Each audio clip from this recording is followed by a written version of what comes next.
actually, you never really have to worry about the connection between national security and the international economy, because initially the Soviet Union was completely isolated from this, and so the Soviet Union was a military might, but it was also an economic and technological midget. And so you didn't have to worry too much about the implications of national security for the economy. You could engage in things like COCOM, something that I used to measure, I used to manage, which isolated the Soviet economy by denying it technology through a set of restrictions.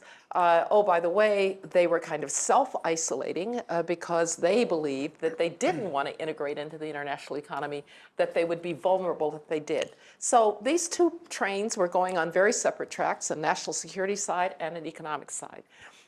Soviet Union collapses and the countries of the bloc are pulled into the system. But the big change is, of course, in 2001, China is admitted to the WTO.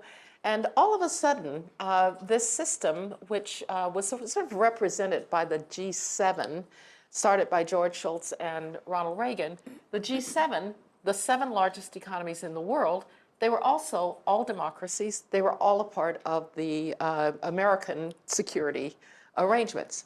Enter China, not a democracy, not a part of the American security arrangements, benefiting from the international economic piece. And for one moment, if you were in business, you kind of put your supply chains where they were most efficient. You did the investments where the ROI was greatest. You manufactured and you assembled where the conditions were best. And you just painted on a great big canvas because it was kind of one big international economy.